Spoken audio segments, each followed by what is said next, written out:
A glen is defined as a narrow valley. For decades, a small town at the south end of Seneca Lake in New York State sat quietly next to a spectacular geological formation, giving the town the name Watkins Glen. Quiet this town stays, except for a few weekends a year. A few miles up the road, there's a racetrack with international fame. It's hosted Formula One, IndyCar, NASCAR, IMSA, Grand Am, and SCCA races. And this track bears the same name as the town, which hosted street races decades before.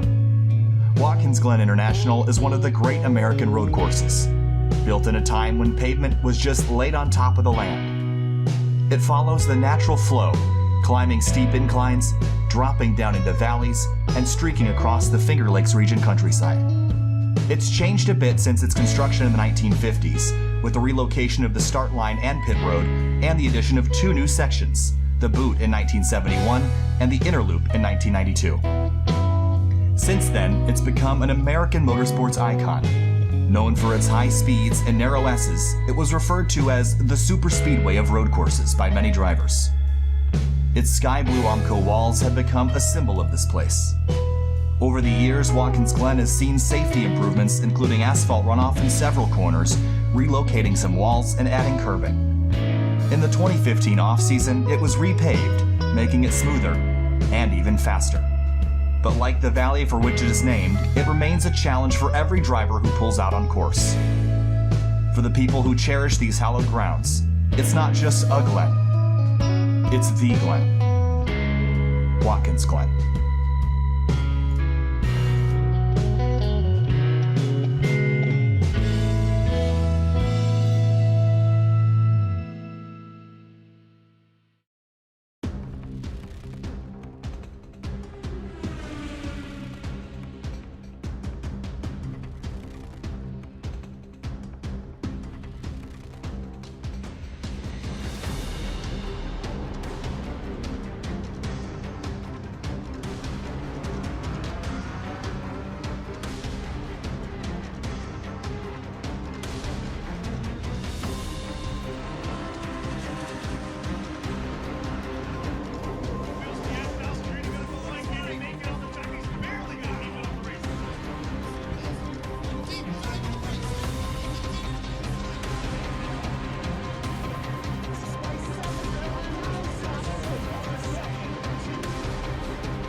The twists and turns of the fastest road course in the northeastern US have always posed a challenge to road course racers, especially to those driving stock cars.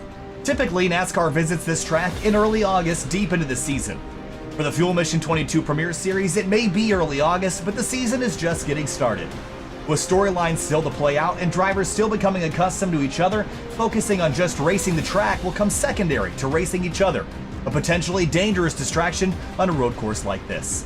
For spectators, it's a vacation. For drivers, it's anything but. This is Watkins Glen, round 3 of the 2020 Fuel Mission 22 Premier Series. Welcome to Sim TV. My name's Kyle Heyer, joined by Finian DeCuna, and we're back road racing in Fuel, Finian, and taking on our home track here in Upstate New York. Yeah, I can't wait to see these guys get on the track, especially seeing how many guys we have, because obviously it being early on in the season, still got a large list of drivers. In fact, we got 37 last time I counted drivers here on the track, ready to get going here for 41 laps here at Watkins Glen. At 41 laps, this is not necessarily a long race, and there was some discussion earlier on whether or not you can make it on just one stop. And Finney, I think that's going to be the question: is can you go all the way with saving some fuel? I mean, what's our situation, and will full course yellows maybe make that possible? Yeah, I think really to make that strategy work, you're probably going to need a full course yellow to definitely cut off 2 or 3 laps from that. And then if you can't save enough, depending on where the key thing I think is really going to be, trying to save fuel while also being fast, which is a very hard thing to do considering how much on throttle time there is at Watkins Glen. So I have to see if that strategy could prevail and if drivers are going to try it. And of course, Watkins Glen, a 2.5-mile road course located just on the southern tip of Seneca Lake. We'll take you down there in a moment and show you what a track map looks like here, Finian. But all things considered, this track is pretty simple when it comes to the layout, but that doesn't mean it's simple to drive, especially in a car with 650 horsepower and a 4-speed gearbox. Take me through a lap at Watkins Glen. Yeah, absolutely. Well, first you come down to the 90, turn one, a very important corner, probably one of the best passing opportunities on this track. Heading out through there, then you head yourself up through the S's, right, left, and then right again. Almost at full throttle, these guys having to feather the throttle as they head up through the S's. These cars getting very loose. Then into the bus stop chicane. It's a right, left, right combination at the end of the back straightaway to slow the cars down for the carousel. A very steeply downhill corner, about 14 degrees of banking there, so you're leaning on it quite a bit as you exit turn number 5 and head all the way to the final complex, turn number 6 and 7. Turn 6, the only major left-hander on this racetrack before setting up for the final corner, turn number 7. That is the lap of Watkins Glen International. We'll head back to the racetrack now as qualifying is already underway here, Finian. And oh boy, it's going to be a real interesting mix-up because we've had 2 races so far this season, one at Daytona, one at Kentucky. This is totally different. Going to be a different name at the top of the standings here at the end of the night. However, Nick Delicato, who won in his first start last week, I think is going to be a pretty good bet to win here tonight as well.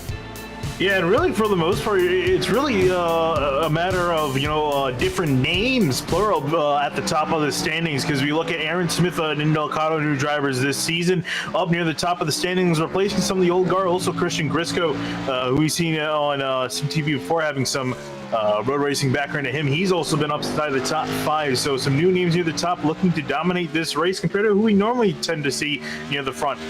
Also, the weather is going to be something playing into the race most of the afternoon here. Have a look. It's about 108-degree track temperature out here. That is hot, and you talked about the S's, Finian, and to me, this is going to be the big storyline of the evening, is these S's and how tricky it is to get grip. Coming up through the top here as the track falls away from you on exit. This is a very high-speed section, speeds well north of 150 miles an hour, and with the Armco just right off to the exit of the racetrack, this is going to be where we're going to see a lot of cars end their evening. Yeah, and especially we're going to be interested in seeing if that's going to happen early on. There is the possibility of having a full course caution. Typically in the opening laps, obviously the biggest corner we're going to be looking at is the S's for that. If someone makes a mistake, it's going to wad up a lot of cars. So we're going to definitely keep our eyes peeled on the opening few laps of this race. Here's Shane Tarrant. He is currently your points leader after 2 races, was 10th in practice earlier tonight. He's going to come out of the final corner and across the line. We'll see what his time is, a 112.1. You're going to have to be in the low 111s to grab pole, so he is 7th for now. Nick Delicato first as it stands. Aaron Smith 2nd. Thomas Bressi is back in 4th, and maybe this was the favorite last year, but I think there's different players now, Finian, that are probably going to be the ones to beat, and Bressi's going to have a lot of work to do if he's going to beat Delicato or Aaron Smith, and even Riley Thompson a little quicker than the 24 this time around. Yeah, and Bressi coming sliding out of the final corner. I doubt this lap is going to be faster, and you can see 114.2 for Bressi. Not going to give him a faster lap, so he's got to settle for 4th place. If you want to follow along in real time, you can go to simtvbroadcasting.com/timing to follow along with your favorite drivers. There's Will Roberts in a nice looking livery this week, a new one for him, a Royal Farms number 17 Mustang through the final corner for him. We'll see what he can run on his qualifying lap. We've got well over 30 drivers here tonight, Finian, so this is one of the most populated Watkins Glen races we've ever done, and that means there's a whole lot of question marks. Will Roberts with a 7th place run, a 112.152, a really strong effort for him. And I think we've seen probably most of our players come through. Mitch Welker did not get a qualifying lap in, and he was pretty quick in practice as well. So he's going to have some work to do here tonight as we get ready to go racing. So we talked about the weather a little while ago. Track temp over 100 degrees, Finian. Pit strategy going to be a big deal, but also surviving the first couple laps also going to be on everyone's minds. Yeah, and you're going to have to play it very easy. It's so tempting, especially at the start of a race. Everyone's so close together. You try to make up as many positions as possible, but again, you have to really keep an eye out for any wrecks, especially if your driver is starting towards the back, because you're going to have to try to avoid all those wrecks, and a caution may or may not come out depending on how severe that incident is. So you're going to have your eyes peeled on the opening laps as a driver. We talked about the first corner at this racetrack. That is the 90, and we're looking at it right now, and the braking marker is right about where that caution light is towards the top left of your screen. You're going to brake there, and you can already see where the rubber has kind of come in all the way into the braking zone. You're going to get down to that apex on corner exit. You'll head up towards turn number 2. And also note where the grass comes out here, Finian. This is going to be a big discussion, is can drivers that run wide get back on course without causing an issue? This has been repaved in the real world. It's been repaved for a decade now, but drivers will still have to negotiate something that was an obstacle back in 2009. So they're gonna have to remember that. It's not quite what they need it to be, which is all paved out there. But with 33 drivers, I think it's about time to roll through the starting lineup here, Finian, because on the front row, it's gonna be Nick Indelicato, last week's winner in the 74 in his second race of the season, alongside Aaron Smith in the 70. Yeah, moving on back, we find familiar names. Riley Thompson line up in third, and next to him, Thomas Bress is going to be lined up in fourth place in the 24. Back in row number 3, Nate Stewart in the number 13, and Zach Buchanan in the Project 2 number 40 in 6th. And moving back to 7th place, Will Roberts with a really solid qualifying effort is going to line up in 7th place. Shane Terry, our points leader, coming to tonight in the 83 in 8th. Row number 5, David Calba in the number 11, and Byron Daly in the 06 in 10th. Fuel IndyCar Series competitor. That road experience might help him here tonight. Yeah, Christian Grisco going to be lining up in 11th place. Next to Tyler Hensley back in 12th position in the 44. In 13th place, Colin Fambro in the number 5. Curtis Yancey in the 51 starts in 14th. Matt Hall going to be lined up in the 15th place position in the 02. Michael Stroll going to be lined up in the 8 car in 16th. Let the rest of the order scroll on the bottom of the screen on this warm-up lap here. And we get to see, again, the S's. The big discussion tonight is, can you find grip heading up the hill here? It's 120 feet of elevation change from the bottom to the top. And with the Armco on either side, this is probably one of the most treacherous and terrifying parts of any road course in North America, maybe short of the kink at Road America. But this is a challenge for everybody in any kind of race car. But these stock cars, with all the torque that they have and how little downforce they have, this is the challenging part of the racetrack that I expect to be the most dangerous part this evening.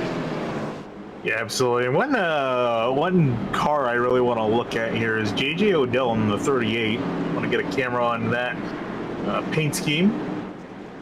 Coming into the shot here, or hopefully go from up above. Oh, that's lovely. Yeah, I'm not sure what's the context for that. I want to think that's JJ's face. I haven't seen him or know what he looks like, but there's a face on the hood nonetheless. Well, we'll see if that face is in that same condition towards the end of the night as we head back forward. 37 drivers in the field for tonight. Every single one of them is on the grid, about ready to go racing for the third round of the Fuel Mission 22 Premier Series from Watkins Glen. Head out of the carousel down towards turn 6. And I think at the end of lap number 1, if you can complete that first lap, you'll be in pretty good place to finish this race. But the first lap, the first couple corners are the treacherous part for everybody. So one last look at the weather. Track temp over 100 degrees, humidity 56. Otherwise a beautiful day, high 70s here in upstate New York. As I said earlier, a vacation for the spectators, for the drivers. This is hell week for them this early in the season. Next week, we'll be heading out to Iowa Speedway, then to Homestead, so we'll return to normal for the oval drivers as we come out of turn number 7. 41 laps around Watkins Glen. The super speedway of road courses. The Fuel Mission 22 Premier Series from Watkins Glen is green. We're racing from Watkins Glen.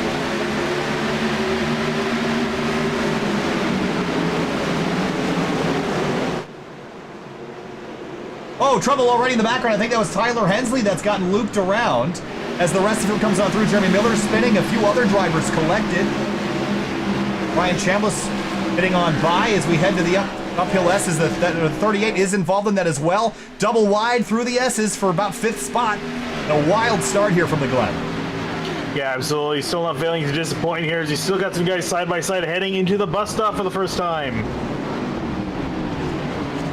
Well, a bit of a lockup there from the 76 and Mitch Welker up and over the curbs. Buchanan getting bullied out of the way by the 17 Will Roberts. But Nick Indelicato and Aaron Smith leading the way as they exit turn 5 and head towards turn 6 of 70 with a great run to driver's right and to be a drag race to the first left-hander on the track.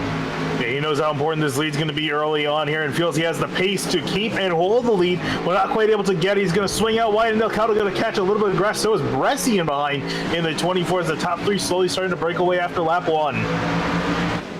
And everyone else, so far, so good, other than the 3 or 4 car accident we had in the opening lap. We won't get a chance to look at that until maybe the end of the night. We will go back and check it out. Thomas Bresci, a really big dive on the brakes, trying to get to the inside of the 70. Can do it. Deeper in the field. We're 3 wide entering turn 1. That is going to be a big dive. That's not going to stick. That's the 0-2 Halaba. He goes way wide. And going to drop way down the order as well. He's going to come to almost a stop. He just could not get that car to rotate out of the brakes far, far too late. Let's have a look at that here, Finian. Yeah, trying to see how he ended up in that position in the first place. But yeah, I think just got way too late on the brakes. Luckily, didn't hit anyone else. He did actually hit the wall at the end of this, but he just was way deep on the brakes. Gets by McQuistion, tries to stop, locks, and into the Armco. Pretty decent hit there for him, but certainly too big of a dive to go all the way into the runoff and still hit the wall. That was never going to work. Yeah, looking at our top 3 breakaway again, these guys are breaking away from Nate Stewart and Riley Thompson. Riley Thompson, very poor start for the 56, dropped from 3rd to 5th immediately, and doesn't look like he's going to be up there anytime soon as he's being held up by Nate Stewart. Now the run down towards turn number 1, and Delicato, Smith, and Bresci all nose to tail.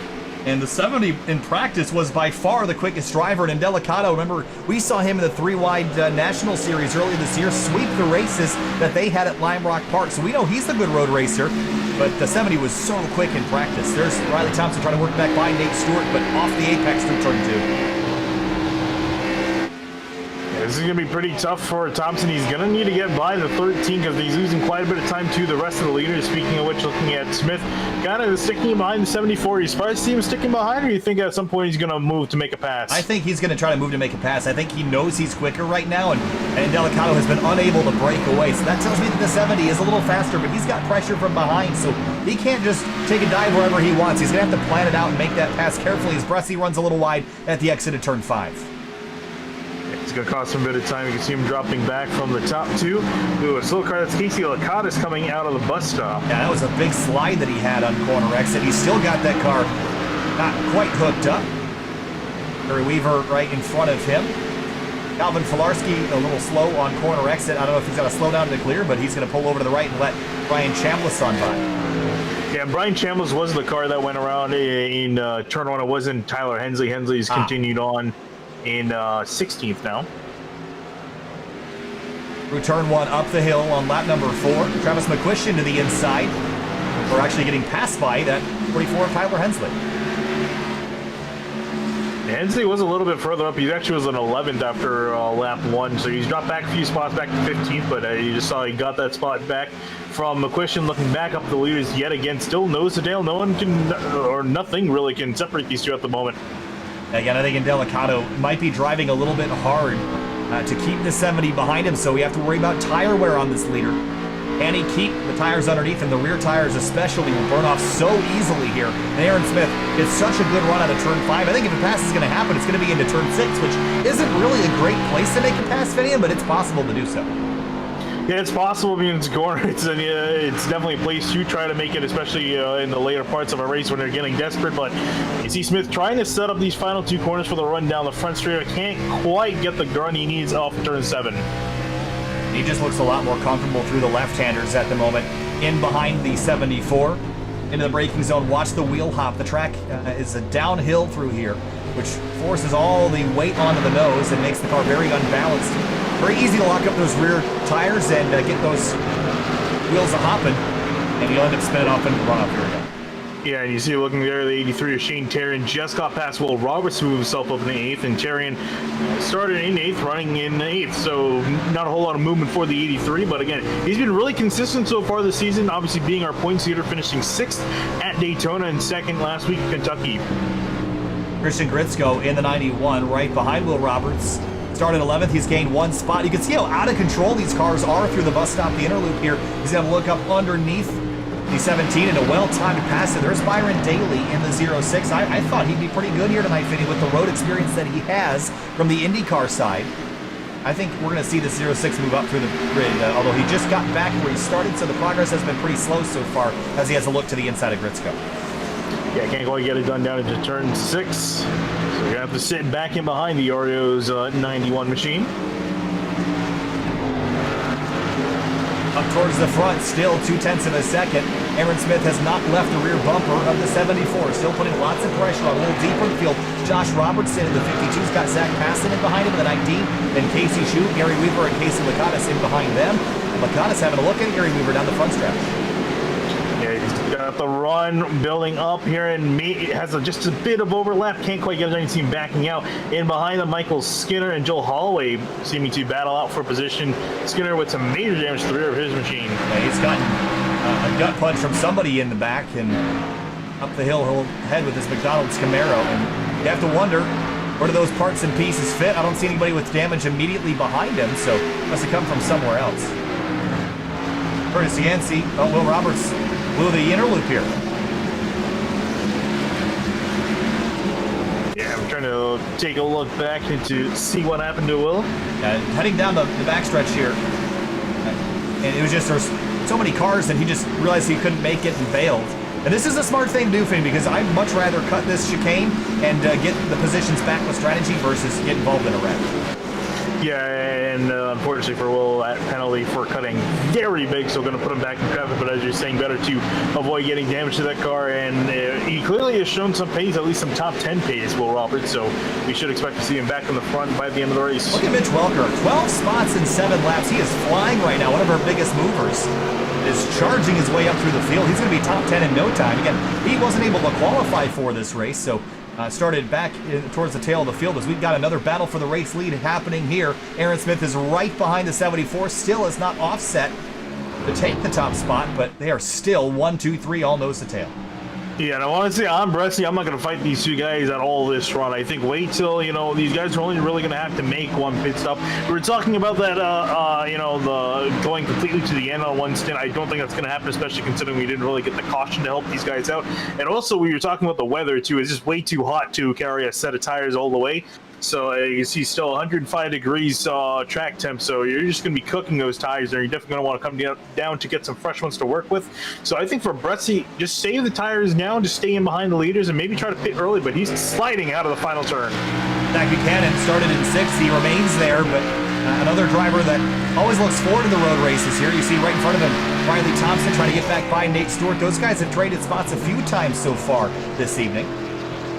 And it's all about patience into the 90. You want to brake so late, but as the track falls away, it's so hard to get those cars stopped there. And it's really a corner that it's a slow in, fast out kind of turn. You don't really gain a lot by overcooking. Yeah, I'm actually really surprised talking about Riley Thompson, the fact that he's not gotten around Nate Story. I would have thought, he qualified ahead. But with Story, I would have thought he had enough pace to get around the third team, but Nate doing a great job defending, keeping Thompson in behind. Bit of a slide there. To the right and back to the left as he heads through the inner loop. And a couple distinct packs of cars forming. Will Roberts on his way back forward, following Michael Stroll and Cass Silvan, who tried to go side by side at the bus stop, and Roberts gonna have to bail again. Oh, this has got to. This is not what Will Roberts needed right now. Yeah, that's one mistake is something. 2 mistakes that's really gonna hurt. And he's going to drop all the way back to 22nd with that. Cass Silvan way out wide, almost taking the boot course at corner exit. Riley Thompson crashed out of turn number 6. Oh, no. And it looks like he might have just had a spin. And was there a touch here potentially between himself and the number 40 of Buchanan? Have a look. No, just got into the grass on entry and looped it. And Buchanan did a great job not running into the back of him there. Yeah, and also Thompson did a fantastic job of not hitting anything, almost tail slap the car on the right side while you see Buchanan waiting to go by. Finally finds an opening and accelerates. And more trouble for Christian Grisco in the 91. I think he's had an issue down in the first corner. And here's a look at what happened to him. Oh, just way hot. You can see the car just was never going to stop. Locks up big time. And manages to get the car rotated on through. But a lot of cars blowing the braking zones here, Finian. Again, cast iron brake rotors, these 3,500-pound cars will not stop unless you get on the brakes really early and downshift. And which is another discussion, is your downshifting technique as well is very important. Yeah, looking at Welker and Fanbro, they want to make contact coming out of the bus stop. And Welker, again, moving through the field at a pretty amazing pace. Already up into 11, especially after the few guys that had issues, and now looking to get and finally break inside the top 10 for the first time this race. And you can hear Welker, the downshifting, very smooth there. Some drivers may choose to heel toe. Other drivers will left foot brake and just split the throttle. But it's about how you do that. If you do it wrong or don't put the throttle enough, you can really upset the drivetrain, and that can cause wheel hop. It can cause you to blow the corner. It can cause you to do a lot of things. But Welker, one of the drivers that knows what he's doing, as we do have a pass for position going on up the road. Here's Byron Daly on Shane Terrian. Yeah, Terrian has been pretty sloppy the last 2 laps I was looking at him. It just seems to be struggling to get the power down. And now Thompson going to work his way back on by into 8th place. Up to the top of the S's. An inch from the arm kill. There's Welker. Curtis Yancey in behind Cass-Silman in turn 1. He's out wide. And some damage to the right side of that car. And a little bit of a scuffle there with Casey Shue in the 4. Yeah, they hit the brakes too late. It seems just a dive bomb and got into Casey Shue, and it seems they sorted that out between them. So 10 laps in, we're almost a quarter of the way through this race already, and Nick Indelicato has not made a whole lot of mistakes. Bressy's fallen off a little bit, but Aaron Smith still keeping the pressure on that 74, and he's just waiting for a weakness out of the race leader. Yeah, I'm curious to see if we're going to see Smith make the move, or again just wait till the pit stops, pit in a lap early from Indelicato, and then just take the lead away. Oh, big slip there on the curbing. The paint not very grippy, at least not compared with the asphalt. They're going to climb the hill up through the S's.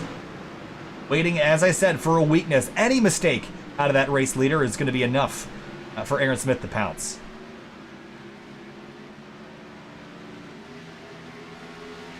So amazing to see how close these guys are. I would have thought you'd see a little bit of separation, but they've been nose to tail the entire run so far.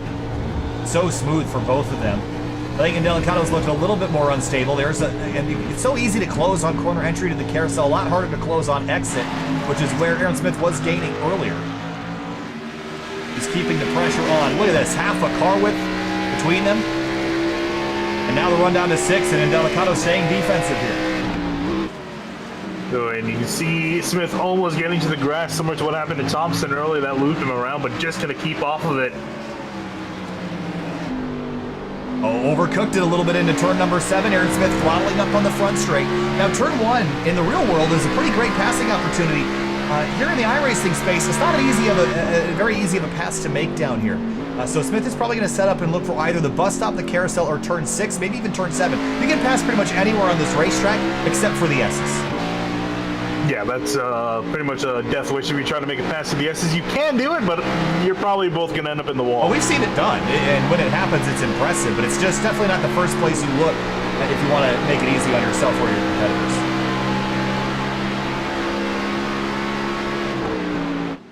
Seems like Indelicato's got the S's sorted out, but the backside of the course is really where he's losing time. Oh, Bressi. Hot in the bus stop. Down 3.5 seconds now. And again, it seems like he's just burning off his tires at a much faster rate than those ahead of him. And that might be a dead in the water strategy to just run those tires out. I don't think we're going to get a short run behind him. Oh, Nate Stewart and Zach Buchanan leaning on each other at the exit of the carousel. Yeah, Zach Buchanan, I'm amazed he even went for the move. He was really far back entering the bus stop. You see him trying to make a dive into 6. Can't quite get it done. Stewart going to get back in front of him. I'm going to regret doing this, but I want to quickly go back and look at the replay as they came through the carousel on exit. There's the push, there's the nudge. Oh, we're missing some more stuff here on exit. A little bit of a nudge out of turn 7. Now here they come down the front straightaway. Drag race towards the first corner. Buchanan's going to lead on the brake pedal. Can he get the car stopped without wheel hopping?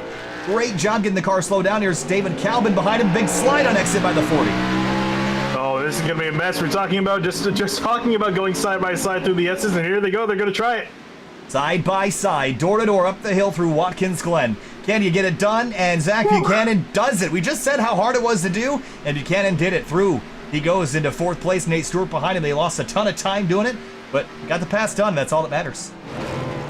Yeah, fantastic driving from Zach Buchanan to get this spot done. These guys, all 3 of them had some contact in turn 7. Looks like there might be some more here as Stewart messes up the butt stop, cobble over him. Oh, there's a touch. There's another touch. The 13 gonna loop it, and he spins him out at the exit of the carousel, and around goes Nate Stewart. And in a very bad spot. It's going to be really difficult to get that car back rolling. There's Tyler Hensley coming through. Now there's a gap in traffic, but he's not going to be able to see them coming. And he's going to go down right in front of the Daytona winner, Chad Simpson. And there's the full course caution. And I think that was an excellent time to throw it. That's a great call for the race control.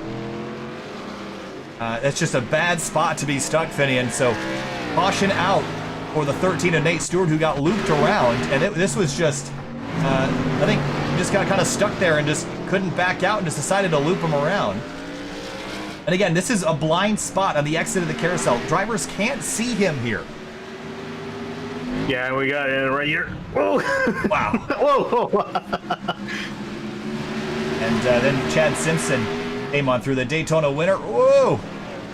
So great call to throw the caution, and this is going to be a really interesting point in the race to get a caution flag here, Finian. Going to tighten up the leaders who are already tight, but for Thomas Bresci, silently cheering because he'll get to restart on the inside of that second row. Yeah, this is going to be interesting the way this race is going to play out. This means that these drivers are they're gonna pit now. They're gonna make pretty much the only stop they have to make for the entire race this time by. The problem with that is they're gonna have to carry the tires, I think, longer than they all expected to, because I don't think they were planning on going 25 laps on a set of tires, which is asking quite a bit. So they're gonna have to save a little bit of tire and be a little bit careful with the run. And we were talking about Thomas Bresci too before we saw that battle for 4th position. He was burning off his tires quite a bit and dropping back, so he's really gonna need to figure something out for this next run. Well, and we already mentioned, the big field size we have here. We have 32 of our 37 starters still on the lead lap. Cass Tillman's a lap down, RJ Root, Tyler Dolger, Matt Hollabutt, and Jeremy Miller are out of the race. And as soon as we get pit stops done, we'll go back and show you the incident on the opening lap that took out, or at least spun around, Brian Chambliss in the 25 and the 30 of Jeremy Miller, who is out of the race. So we'll let pit stops happen first before we bring you that update. But our first caution at lap number 13, for the car number 13, Nate Stewart. So everybody's going to come hit pit lane here, and 4 tires and fuel going to be the call for, I would assume, everybody. Yeah, I mean, you can't really do much anything on the tires and even the fuel for that matter too. So it's just going to be a matter of who gets in their box better and who gets a little bit more favored by the RNG. Delicato has led every lap so far. The 70 has been right on top of him, and now it's all about who can have the most efficient stop. Maybe for the 56. Oh! And we saw Delicato back up into his stall. That's going to cost him. Oh, man, that's going to be a really costly mistake for him as we wait for the pit. Oh, there goes the 70. He's going to lose 1 spot, 2 spots, 3 spots. Oh, that's disastrous for Delicato. And that's how you lose a motor race right there. Again, we always say you can win or lose a race off on pit road, and Delicato might have done it just there.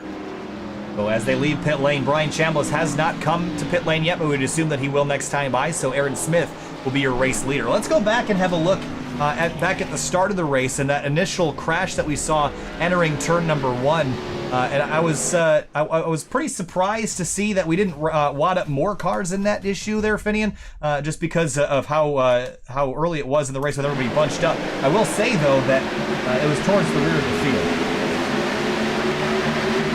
So there's the 25 at Chambliss. Hey, you're going to see a certain car come flying to frame. Jeremy Miller just went sailing into the corner. Yeah, he completely missed the brake pedal there. That was definitely an oopsie. Was absolutely bulldozed 2, 3, 4, and got the 38 car looped around as well. Certainly not one of the brighter moments of Jeremy Miller's iRacing career. That actually, that helped Brian Chambliss make up quite a few spots this caution, so he's going to be a little bit happy with that. But yeah, he just absolutely just bulldozed everybody. Bowling's a different sport. I know Go Bowling has sponsored this race before, but that's a strike in more than one way for Jeremy Miller, I think. Back live at Watkins Glen, and our first caution of the night for a stalled car at the exit of the carousel, as Chambliss will come hit pit lane, and that will return the lead to Aaron Smith in the number 70. RJ Root will get the wave around here. yeah, I'll put him back in the lead lap. Well, actually, no, he is still a lap down. One green lights are off on the pace truck here as we head down into the first corner. And one lead change so far, and that has put Aaron Smith out front. And now with that big mistake from Delicato, he's going to be lining up 7th on this restart. And 7th place might as well be dead last. That's going to be so hard to drive through 3 rows of cars and then get back by Aaron Smith, who was already pushing the issue before. Well, it's going to be very tricky for Indelicado to win this race now with how good the competition has been here tonight. Oh yeah, sorry, minor correction. He's going to be restarting in 6th place. Still going to put him back. No, oh no, you're right. Yeah. It will be. Are we sure about that? Yeah. Well, he's got to be 6th or 5th because he's in the 3rd row. Came out of pit road in 8th. Oh. Yeah, that's sorted out. But either way, down towards the bus stop, we're going to have 33 drivers back on the lead lap. There's Cass Silliman in their Ford Mustang back out on track. Damage repaired on that car after some contact down in turn 1 earlier in the race. Predictions here, Finian. Who you got winning this thing? That 70 car is going to be hard to beat again, or to bet against, I guess. Yeah, I'm like trying to look at someone because obviously he's the obvious pick with Indelicado finding himself back in a little bit of traffic. Again, not the end of the world for the 74, but still not an ideal position. I honestly, I feel like Thomas Bresci just lacks the consistency over the long run to be a threat. I mean, I see Zach Buchanan lined up in 3rd. We know he's pretty fast at the road courses. I think he might have a solid shot. Buchanan going to line up in that 2nd row, and you mentioned it. He's pretty good. Now, there's a great shot under the right front suspension of Aaron Smith, and maybe we'll get a chance to look at this a little bit later in the race, but those brakes are going to be working overtime into the braking zones here at Watkins Glen. So, coming to the restart, lap number 17 after a 4-lap caution for the stalled 13 car, who will restart all the way back in 17th spot. And green flags back out at Watkins Glen.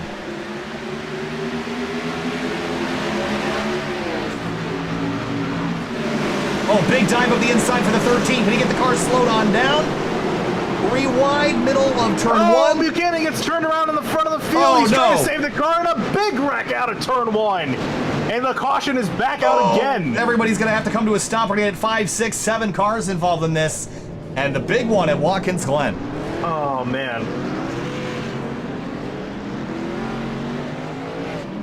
And a massive, massive pileup. I think that's probably the biggest pileup we've seen. Right? I'm thinking of the Redenzo Sports Car Challenge, the TCR race. They had a pretty big pileup. This might have just surpassed that. Wow, what a mess down there at the exit of turn 2. And good on the race control for getting the caution out so quickly. That could have prevented more of this carnage from filling out. But let's have a look. I think it was all the way. It's on the restart. Watch this 40 car. Dives into turn number 1 behind the 70. And then right here, gets the curb, bounces, and then gets tapped from the 11 of Calb. That's where it all goes wrong. The 5 car of Fambro gets turned off of Hensley, and Nate Stewart comes to the middle of it, and he spins, and what a mess. There's just cars going every which direction. 5 car took a heck of a hit there. 40 back across the racetrack. Oh my goodness.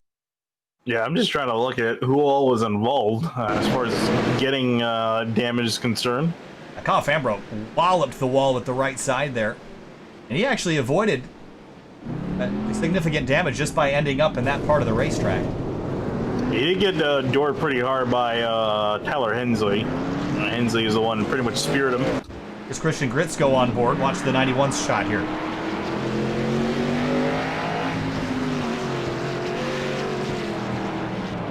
Track just completely blocked.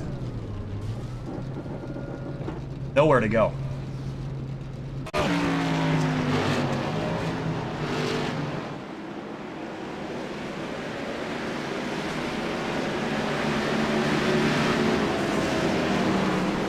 think this really all starts with the 40 got onto the curb, but was it David Powell that set this all off here?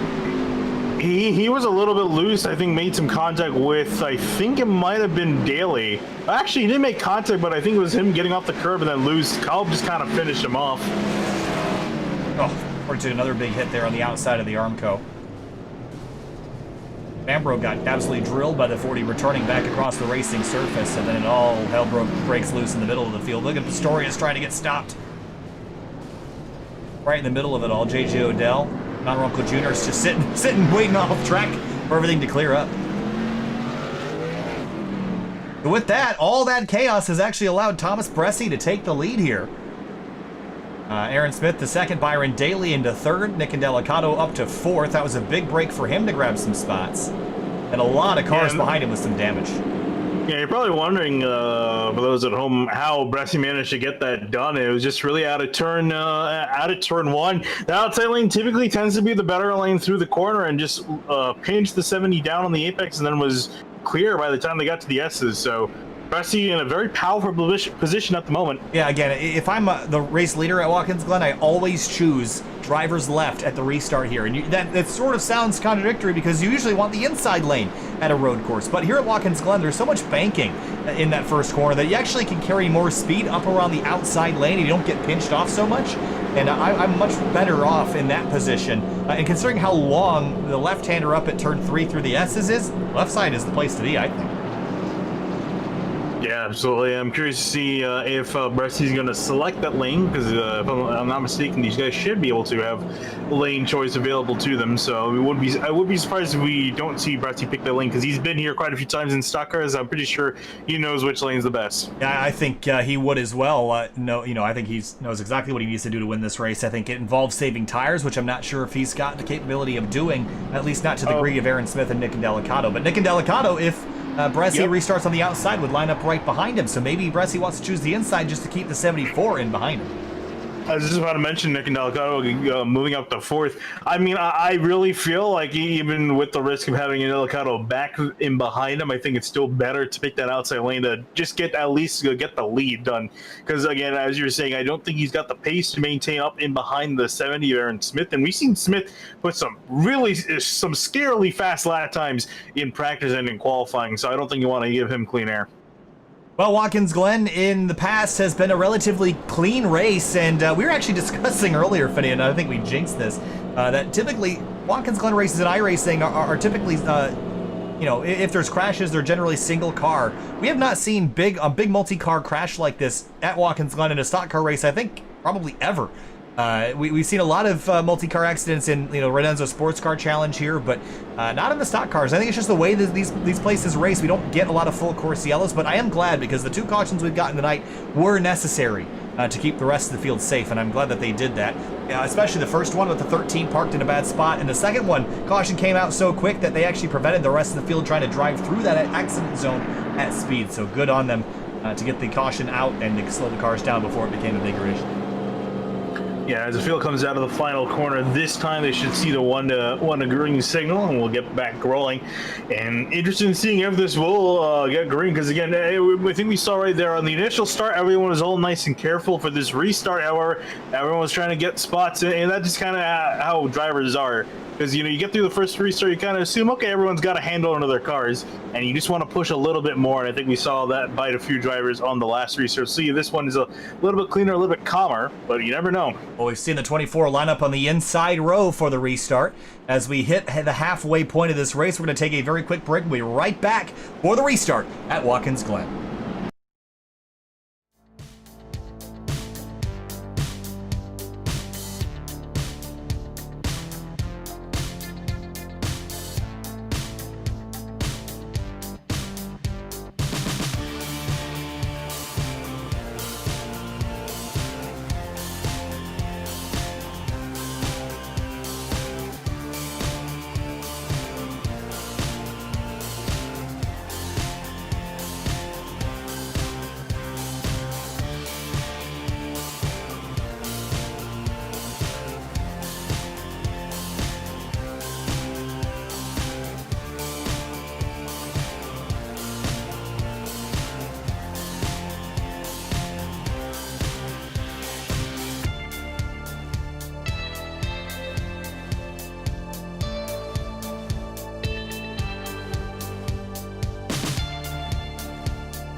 Welcome back live to the Fuel Mission 22 Premier Series from Watkins Glen, round 3 of the 2020 season.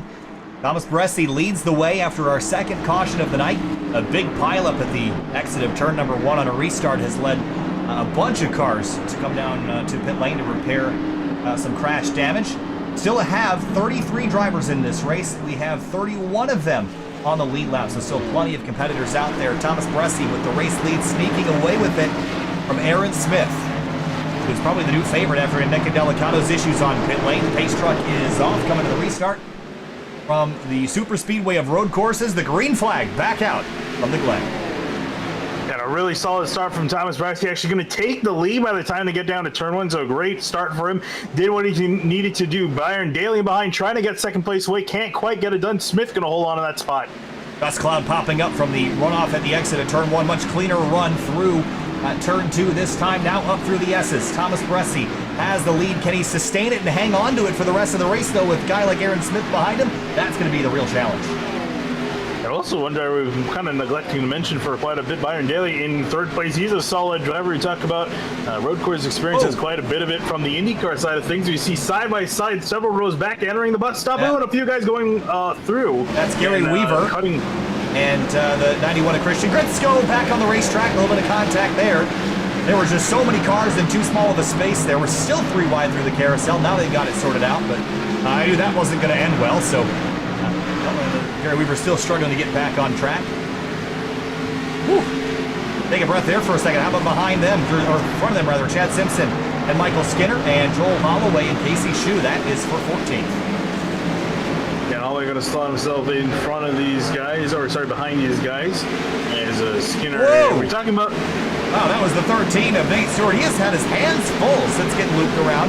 Almost crashed the car again on exit. Looking behind Brian Chambliss. Going to be 3 wide. I'm going to drive 4 down the front straight. Here they go into turn 1. Yeah, these guys in the back trying to make up some spots, especially talking about guys like Colin Fanbro, just trying to make up as many spots as he can at this point. Anyway, Will Roberts right behind him. Big loose moment through the middle of the corner. A little bit of side by side with David Mott Jr. and J.J. Odell through the S's. Casey Lakatos and up the road. The 91 of Grisco and Gary Weaver. They tried to go side by side through the bus stop a lap ago. It didn't work out. They're going to try it again. Looks like Grisco and Weaver are both going to make it on through. It's going to be Grisco that wins the spot. Aiden Pistorius working over Cass Silliman, who's charged back through the field. Was at the tail of everything during that second caution. A bit of a touch there on corner exit. A bit of a push and a shove. And almost got into them there, and you can see Pistorius now losing time, and you see a car pulling out to the inside. Is that Mitch Welker? That's Christian Grisco in the 91, and he's going to continue to try to jam the car up the inside. The 6 slow on exit, and here comes the 91 along the outside lane, and he's going to make that pass from driver's left and go for 1, maybe 2 on exit. Here comes Gary Weaver with a run.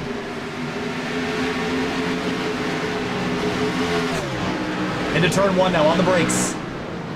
And some smoke from a car is up ahead of him. I think Nate Stewart was the car that put some smoke, and Stillman running Grisco off the track. He comes violently back on, almost getting into Pistorius. Every time you go into that corner side by side, you really have to get on the binders and slow the car down. There's Holloway and Robertson completing a pass. Nate Stewart, he has just been on it, trying to get his spots back. Now a crossover on the 52 down the backstretch. He's going to have a look into the bus stop here. Here he goes, big dive on the brakes. Going to get the car slowed. Whoa, big crash behind him. The 5 car slams into the barrier on the Armco on the backstretch. 2 or 3 car wreck that stacked up a bunch of cars. Will Roberts is in it as well. And a bunch of cars smoking. Another violent accident. This time will stay green. Oh, yeah, it was David Mott Jr. that started that wreck. Now the exit of the S's, just runs wide, comes back across the racetrack, slams the Armco airborne, swings back across the track, collects Fanbro, Will Roberts as well, and Tyler Hensley, just there's a 29 car also gets a piece of it. A wreck. Oh man, nowhere for the 5 to go. Yes, a few others getting claim their first victim there tonight, Finney, you were saying. Yeah, I was saying a few other drivers getting some bits and pieces from that wreck as well. But back up front, no change for our leaders. Bresci, Smith, Daly, and Delicato call your top 5, and they've slowly gotten themselves separated out from one another. Yeah, and I'm curious to see if Bresci can hang on to this lead for the entire race with the 70 in behind him. You see, here's Gary Weaver now approaching Cass Silliman. Stay in behind, won't have a look. just ahead of them. Holloway and Nate Stewart, this is for 15th. Stewart trying to look back up the inside of Holloway. Holloway defending that spot for all he's worth. And Nate started up in 5th and was continuing to run there before that contact with David Kelb put him on the inside at the exit of the carousel, triggered the first caution of the night. And it was the restart where that big crash was that caused all that damage to about half the cars in the tail end of the field here. And now Nate Stewart desperately trying to work his way back forward. Yeah, you can see how hard he's pushing that car. You see a little wiggle out of him on the exit of turn 7. Silman still dealing with Gary Weaver, but that was Casey Lakatos now trying to look to the outside on corner entry. That typically doesn't work. Here's Riley Thompson and points leader Shane Terrian. And if Terrian has a pretty good night tonight, I think he'll walk out of here continuing to lead the points, but 6 wouldn't be bad. I think he's looking for a bit more, though. Yeah, and notably the guys in behind, we got Travis McQuistion, second place in the points, and now also one driver I didn't realize who were missing until just now. Nicholas Johnson, where on earth is he? He's not here. He's 3rd in the points. Not here tonight. He probably would have been pretty good as well, so surprising that he has not found his way to the Finger Lakes region of upstate New York this evening. And good battles throughout the racetrack, but up front, Bressy's lead is beginning to dwindle, but Byron Daly keeping up with them as well, and IndyCar Series driver and fuel. Again, I expected him to be good tonight. He started in 10th. He's up to 3rd. But chasing these 2 leaders, I'm not sure Bryce's going to be able to hang on to this. He's had struggles with tire wear and keeping the rear tires up underneath them, and that has not been a weakness for the 70 yet.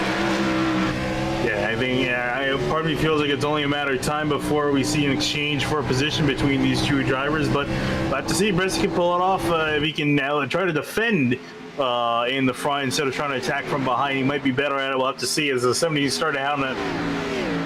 Speeds climbing well north of 170 miles an hour into the braking zone for the bus stop. Cole Holloway, Josh Robertson going to try side by side through the S's. Is that going to work? Just barely. Barely going to work as Robertson almost hits the wall, but Holloway going to have to surrender back to 17th. Aiden Pistorius, Christian Grisco, side by side down the backstretch. Grisco still on a climb back forward. Started up in 11th. He's had a couple issues here tonight. Back to 18th. He's been really confident setting into the bus stop there. Was presented pretty hot, knowing he would make it. He's going to also poke his nose to the inside of Holloway through the carousel. Battle for the race lead heating up still, with Aaron Smith now less than 1/10 of a second behind Thomas Bressie. So much more control on exit as you see a wiggle out of the race leader across the line to complete lap number 26. And for Smith, I think it's going to be a matter of time for him. I think he can kind of bide his time, just let the 24 run him overdrive himself. I think the race might come to him. That being said, though, Byron Daly, he's also caught off from behind, so Smith looking at facing some pressure from behind. Daly's used to having a whole lot more downforce than what he's got here tonight. But the characteristics of how you drive this track are still going to be pretty similar between this and the IR-18. The braking zone for the bus stop. This is where Bressie really seems to gain on the 70, but Aaron Smith gains this all back at the exit of the carousel. That's really been his best corner here tonight. And it's a good place to be fast because the end of the lap is coming up. So towards the end of the race, I'd expect that to be the spot to watch. Look at this battle behind the 4 of Casey Shue. 1, 2, 3. There's Daytona winner Chad Simpson and Nate Stewart in the 13. And almost hitting each other nose to tail through the carousel. Whoa, Stewart going to try to shove his nose up the inside. Going to give a bit of tap to the 42 to move him out of the way, and is going to try to get the spot. How about that? Great battle at the exit of the corner with Josh Robertson watching from behind. Stewart completes the pass on driver's right before jumping on the binders, a downshift into turn number 6. And Robertson now has a look at the 42 of Simpson, but is unable to carry the speed through the corner. Yeah, what a great bump and run through the carousel for Nate Stewart as he looked back at Holloway, who's been slowly dropping back since the restart. He's now got Pistorius, Stillman, and Lakatos lined up in behind him. For 6th place, Riley Thompson, Shane Terrian again trading spots. There's Mitch Welker up inside the top 10. Some damage on that car, but again, considering where he started, he's up at 8th. And he continues his climb, and I'm really liking how the 76 car looks. I'm not sure it's going to be a race win, but a top 5 is definitely on the table for the Project 2 driver. Yeah, absolutely. I think he's just trying to do damage control after getting some damage to the machine, and also his lack of a qualifying time. Ooh. He did make an attempt, but wasn't able to get a clean time in. You see him sliding into the carousel. The inside of these Supras really looks neat with the dashboard that they've got on these cars. Now accelerating up towards turn 6. Deeper in the field, Casey Schuch, Josh Robertson for 15th, but as close as that battle is, you see Grisco lining up a pass on the 16th place car. Just as close for the lead, but we'll take you there when it gets... Oh, Gary Weaver, big sliding moment at the exit of the carousel, with Joel Holloway and Lakatos now in behind. Yeah, all these guys are bumping through with each other through the carousel. There you see Holloway send it up the inside of Weaver, and we'll get the spot in turn 6. Lakatos also trying to set up something similar as well. On front, Hayden Pistorius with a big moment at the exit of turn 6. Grabbed the grass there and looped the car around. Was able to hang on to it. Aaron Smith with a big run on Thomas Bressie all the way out to the edge of the grass. Trying to figure out how to carry speed through the bus stop as efficiently as the 24. Oh, big moment, loose on entry. That's going to cost him a bunch of time. Yeah, I'm curious how, I feel like Aaron Smith, if I was him, I'll be a little bit frustrated because he's had the pace to definitely be in the lead, but he's been stuck behind two guys he just can't seem to figure out how to get around. And that's been his biggest Achilles heel. He just hasn't been able to really make the pass at all over the course of the run. Well, the problem is there's two really important corners on this racetrack. There's turn 1 and there's the bus stop. And I think that Thomas Bressie is better than Aaron Smith through the bus stop, and that's what's costing Smith right now.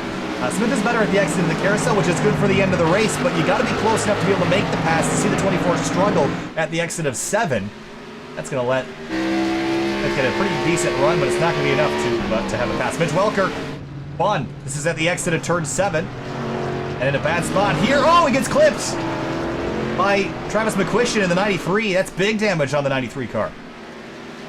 Yeah, good to see, and it looks like Welker has done a tow to the pits, and will take himself off the track. And it's really, other than having a full course caution, there's really no way to get out of that situation. I don't know if it was a downshift that got messy or if he just looped it on the brakes, but it's stuck here and reverses, well, goes forward a little bit.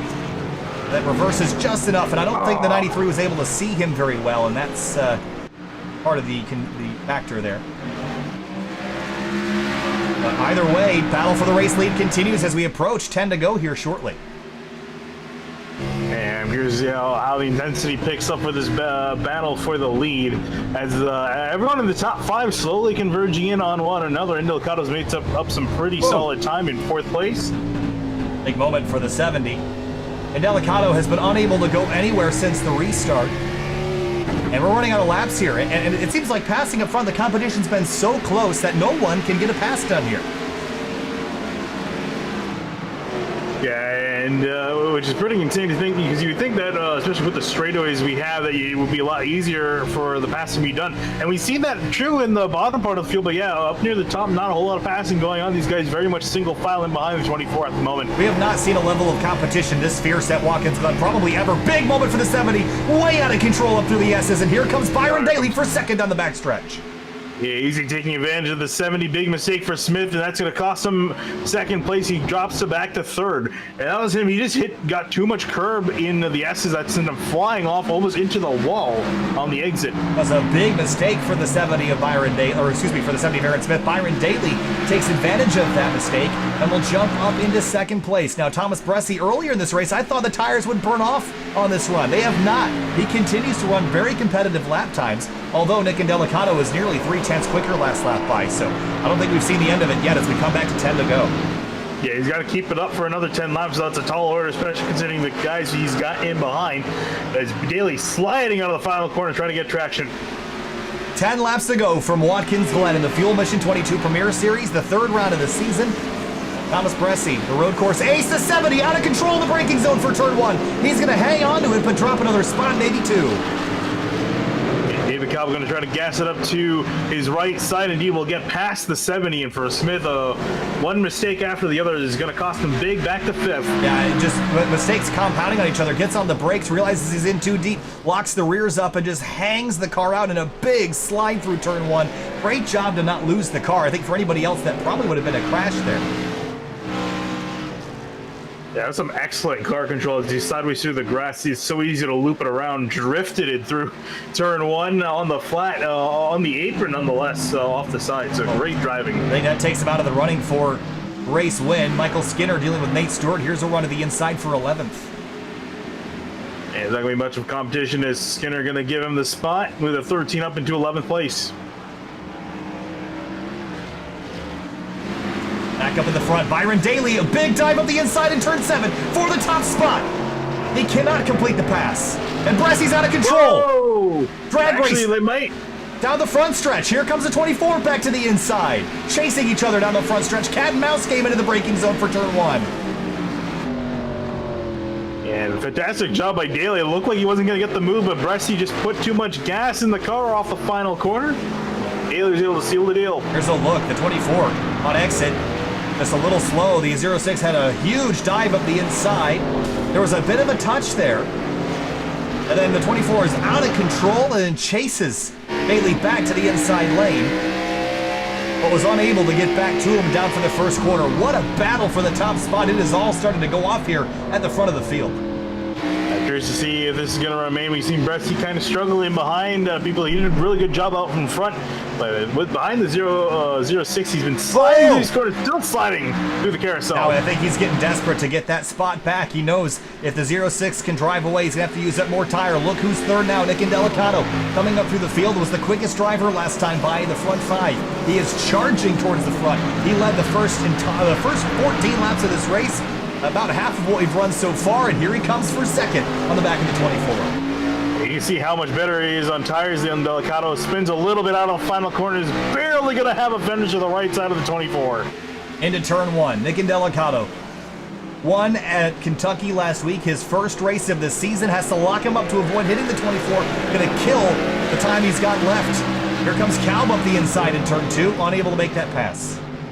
And he's going to back out of the 74 of Indelicato, continue on. There's a big fiasco with Grisco, Shu, Silliman, and Skinner all together. Yeah, and Shu and Grisco were side by side entering turn 6. Still not completely over yet. You can see some guys fanning out in behind, especially Pistorius trying to have a look up to the inside. Have a big dive, a little bit late in the braking zone for that, but he's going to get there. Oh, and Grisco got a very poor exit out of turn 1. Here comes Silman now trying to make a pass. And we've seen this time and time again tonight. Running door to door through the S's is a hard thing to do, but they do it again successfully. Grisco to 14th, hangs on. Up at the front, Byron Daly still leads by 1 second over Thomas Bressi, Nick Indelicato, David Calb, and Aaron Smith all the way back to 5th place. Looks like Daly's going to be able to drive away with this. Whoa! Casey Shu around out of the bus stop. Not sure if he had contact with another driver. I was kind of watching this battle. Yeah, there was a touch. It was the 9 of Hayden Pistorius. They got all stacked up. And just a touch with the wall, nothing serious, but that'll put Casey Shu all the way down in 25th for now. He just gets rolling as we got a battle for second, and Delicato back to the rear tailpipes of the 24 as they climb the hill. But Bressi, again, so good through this middle sector. Going to be very hard to beat him here as seeing Nick Delicato push big time at the exit of 4. And Delicato might have enough pace to try to run down Byron Daly. He's, again, really fast driver, but he's got to get around the 24 quickly. Saw David Calb working the rear brakes. Almost had some wheel hop through the entry to the bus stop. Aaron Smith widening out the middle of the corner, going to try to late apex to get a run down the backstretch here. He can't afford to make any more mistakes. He's got to try to make up as many spots as he can right now. And it's kind of amazing to see Smith, arguably the fastest driver in this race, according to qualifying, just not able to get the consistency late in the run. Oh, as Bressi and Indelicato make some contact, Bressi out on the grass. And going to slide back on course. He'll drop 2 spots back to 4th place, nail the curb. Now Aaron Smith going to drive up to him, try to get back by for 4th. David Calb with a run on 2nd place in Delicato to the inside for turn 1. Not enough. Go back and have a look at turn number 6. And Delicato got the nose down way late. That was a little naughty there, a bit of a push, but it's go time, Fenny. You gotta go. Yeah, I think Indelicato is going to argue that Bressi was going pretty slow through that corner. And in Delicato's defense, he slowed down by the time they got to the corner enough. He just tapped him a little bit because Bressi was still struggling with the tires. He's trying to hold off the 70. Bit of a block into the bus stop now. Aaron Smith nowhere to go. Gets stuck in behind the 24. He's going to run way wide and lose a bunch of time that might have saved the 24 a couple laps. Meanwhile, the leader, Byron Daly from the Fuel IndyCar Series, making a start here tonight in the unsponsored 06 car. And if he can hang on for 5 more laps, he would win this race. Ahead of Nick Indelicato, one of the favorites coming into the night. Yeah, don't leave just yet, folks, because this is definitely still a race on our hand.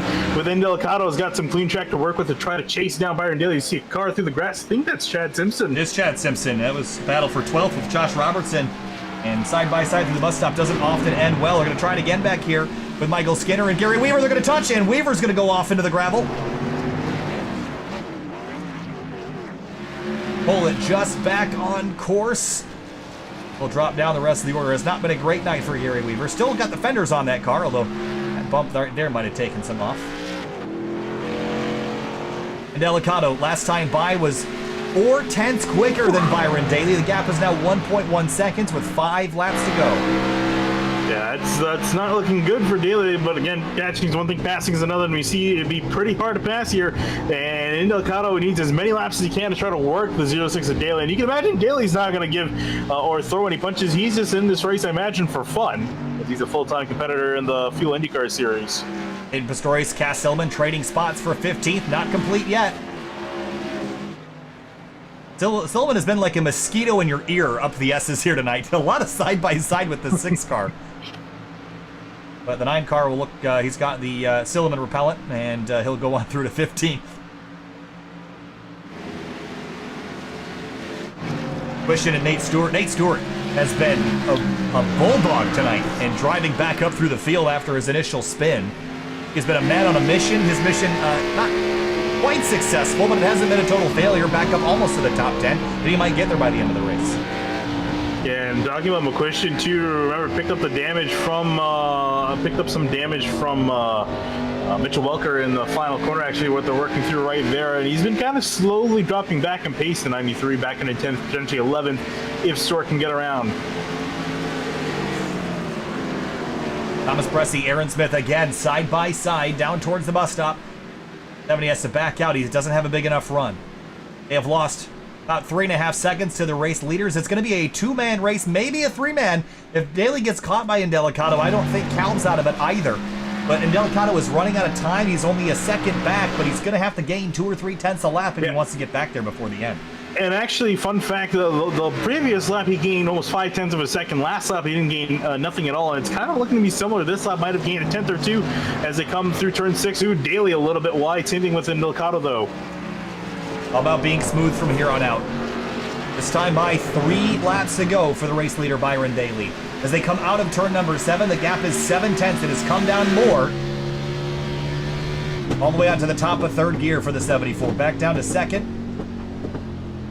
How about being smooth and hitting your marks? It was a 7/10 gain that time for the 74.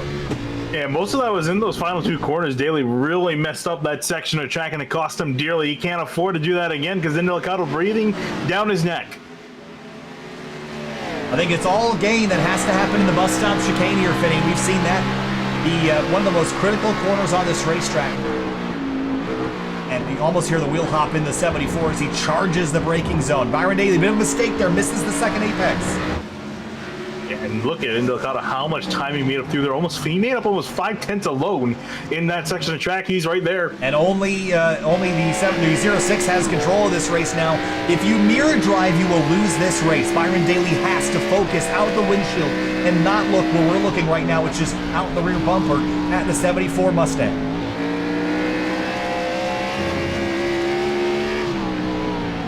It's going to be a tough thing to do. 2 laps to go here as these guys come out of the final corner, and Daly, he's got to start going faster if he hasn't already, and also has to be consistent too, because Indelicato not making any mistakes now. 2 laps to go from Watkins Glen. Byron Daly out of the Fuel IndyCar Series making his start tonight in the road course races. Car pulling over, that is the 38 of J.J. Odell, leaving plenty of space for the leaders to come on through up the hill now. Nick Indelicato closing big time within 3/10 of a second. Any mistake by Byron Daly will mean he loses this. Yeah, you can see him lose a little bit of time through the S's. Indelicato having to back up just a little bit more than Daly, but again, the bus stop is where he's been really good. Here's for 4th, Pressey and Aaron Smith. They've been tangling with each other the last 5 or 6 laps. I'm surprised Aaron Smith has been... Oh, Indelicato almost spinned it coming out of the bus stop. Back and have a look sideways. Oh, big moment That's going to heat up those rear tires. That might have been... Oh, Riley Thompson's had an issue. He's buried in the Armco on the inside of the carousel. Byron Daly leads this race by half a second, and Delicato and Calvin behind him. Bressy and Smith are having their own battle for fourth that has not relented yet. Here comes the 70 up the inside, slipping and sliding for fourth place. White flag in the air for Byron Daly. It's going to be tall order here. He can't afford to make a mistake, and looking back for that battle for fourth place. Here comes Smith up the inside. Bressy not going to give him any room, only as much as he needs. Side by side at the exit of turn one, big slip and slide over the curb. And Smith keep the momentum rolling through the right-hander in turn two. Now back to the left, the 24, touch there. The 70's going to run wide all the way out to the edge of the racetrack, to the Armco. The 24 hangs on. Daly out front by half a second over Nick and Delicato. Nick's going to have to get really creative if he wants to steal this one away. Whoa, and he is sideways, and Delicato is heading through the bus stop trying to make up some time. He actually did maybe scrap a 10 there, but I don't think it's going to be enough. Byron Daly making his first start of the season. Usually runs the IndyCar series, a car so different from this, with wings and downforce and everything in between. But tonight, in the stock cars, he was not the dominant force, but mistakes from the other two leaders have left him in command of this race by half a second. Byron Daly comes through turn number 7, checkered flag waves, the Fuel Mission 22 Premier Series round number 3 goes to the 06 of Byron Daly, checkered flag for him, and Delicato second, Calb third, Bressy and Aaron Smith drag race into the line. Bressy hangs on for fourth.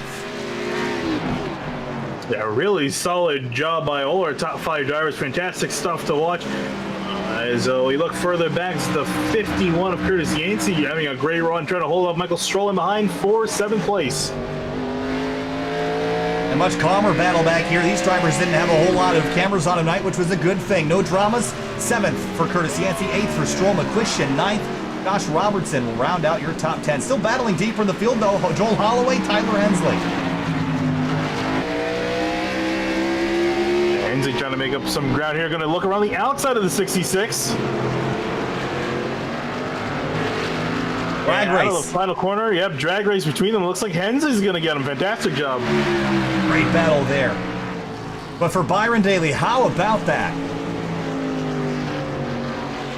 What a drive by the 06. He started this race back in 10th. And the laps he led here tonight, Finney, he led 10. They were the final 10. That's all he needed to get the job done here tonight. Uh-oh, I see the 24 gassing up. Oh, is this to give... Celebration. And congratulations. Now, I would take a guess that this is his first win in the Fuel Mission 22 Premier Series. I'm pretty sure that is the case. Let me try to fact check that real quick. As he comes across the start-finish line to complete the cool-down lap, something that he has not done before, at least at this track in the Cup Series, or the Premier Series, rather. Burnouts at Watkins Glen. Now, the guys that have won here before would do it down in the Turn 1 runoff area. They know that's where you do it. We've seen guys do it on the front stretch, then they head down there, so we'll see if he does that. Well done. The pressure that he had to hold off from Nick and Delicato, the pressure that Delicato had to feel after being so dominant in the early part of this race. Now Daly's going to head down towards turn 1, I hope. We'll give up and stop there. All right, either way. I'll give him a 6 out of 10 on the burnout. Have a look at our race results here. Top 10, Daly and Delicato, Calb, Bressy, Smith, Terrian, Yancey, Stroll, McQuistion, and Robertson for top 10. And a great display of drivers from across the country. The Carolinas, home track driver and Delicato from New York in second. Then Ohio, Pennsylvania, New England, Florida, Pennsylvania, and California all represented in the top 10. Yeah, and taking a look here for Byron Daly, I don't have a recorded start in the Cup/Premier Series. Will be his first win in the Fuel Premier Series, and this will be also his first start. What a way to do it. Such a wild race. 10th or 11th through 20th, rather. How about Cass Stillman coming back for 14th, Casey Lakatos in 15th. Brian Shambles was turned around sideways in the first corner. He ended up finishing in 18th, not too shabby. all things considered. Disappointing races tonight. Nate Stewart in the closing laps. He ended up turned around. Mitch Welker also wrecked. And for the 40 of Zach Buchanan, the bad luck continues. 0 finishes in the first 3 starts of the season. It has not been a good start. He's had the pace, but not the luck.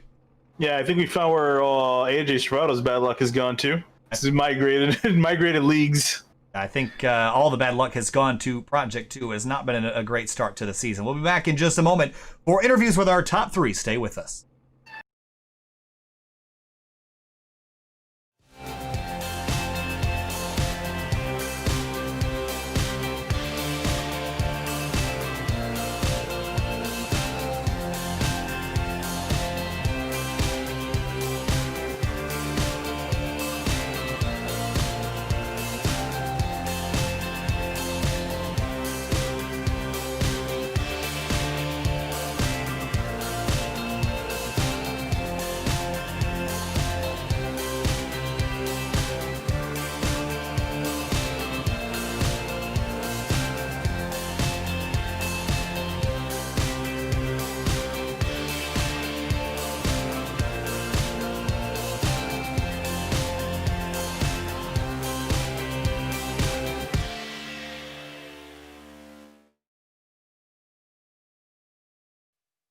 Welcome back live to Sim TV and the Fuel Mission 22 Premier Series from Watkins Glen. The race winner was Byron Daly tonight, but the driver that led the majority of the last half of the race was Thomas Bressi in the 24.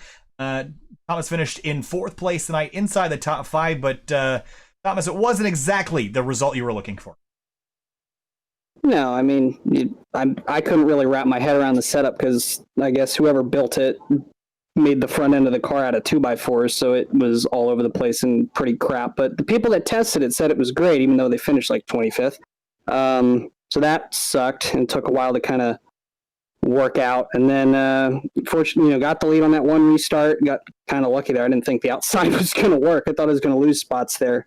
And then got driven into the tire barrier and then driven into the grass. But it was a clean move, so apparently that's the new definition. I'll hang on to that though for clean moves. So it kind of sucks, but I guess the streak of road course wins. At least I could take some solace in knowing that I had to get wrecked twice for that to not continue to 4 in a row. But oh well, we'll go on to next. I think we're at Iowa, which I don't like, but.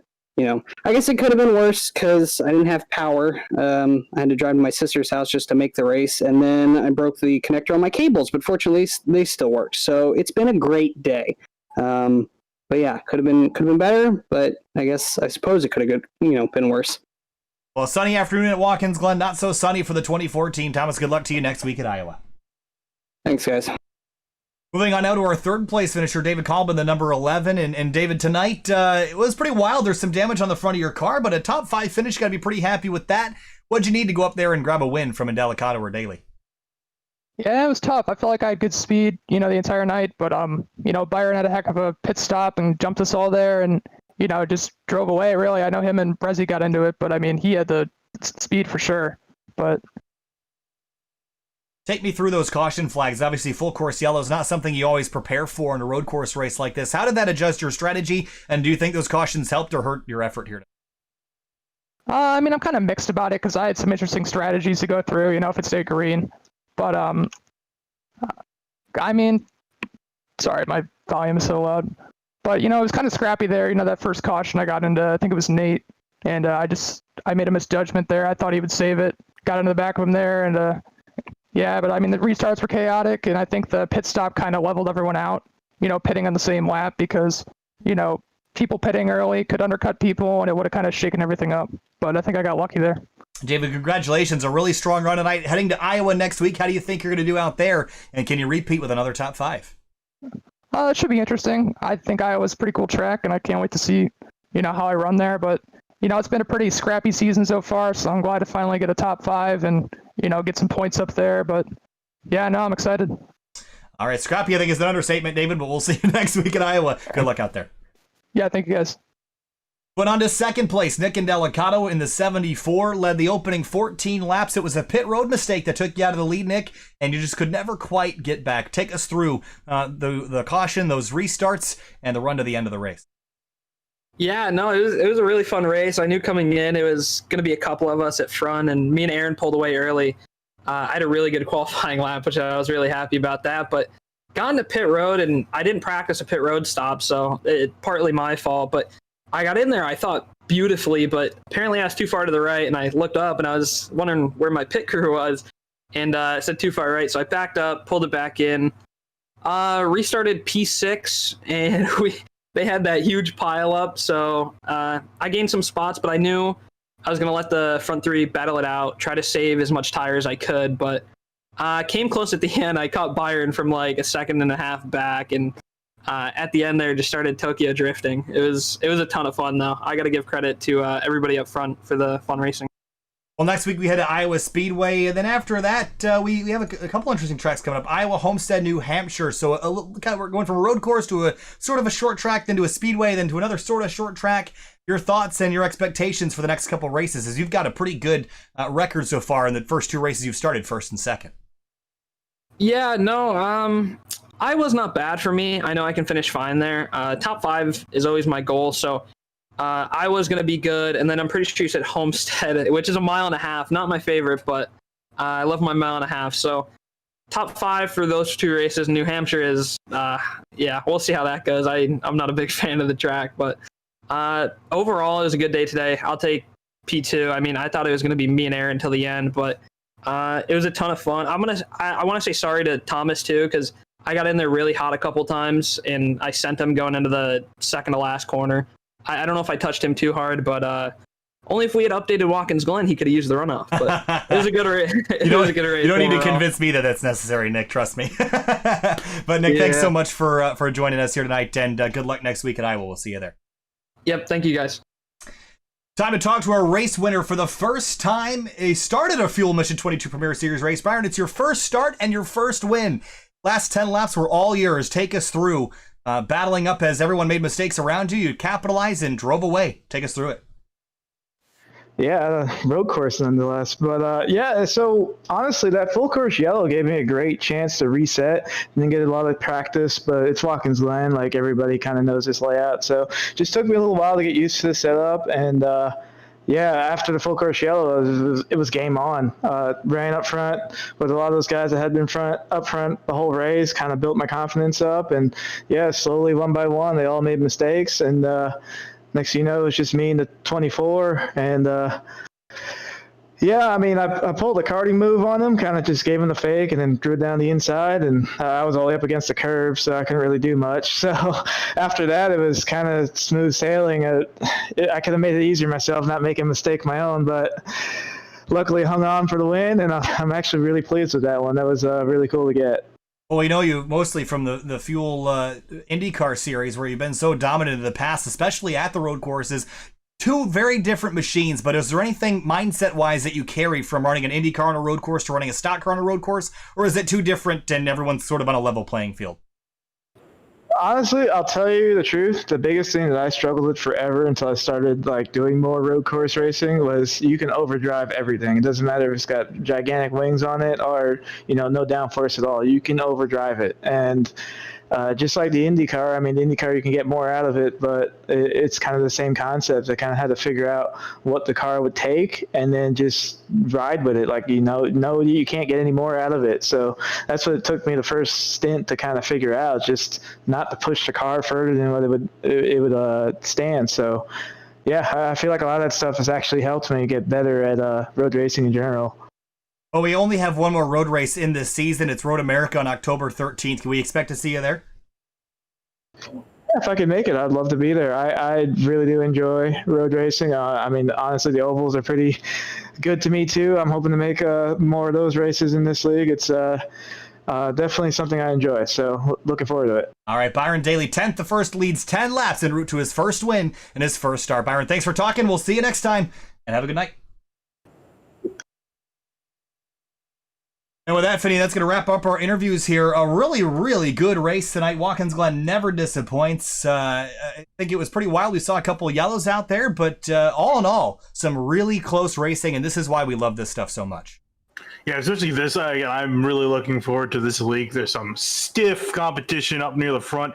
I mean, we saw the top 5 all nose to tail by the end of the race, and that was after 20 laps of running. So really solid competition. That's including the fact that we're missing Nick Johnson again. I hope he's okay. I'm not sure where he is or if he had something to do, but hope to see him back next week and to join it back up in the fray when we head to Iowa. I knew it off the top of my head. Iowa.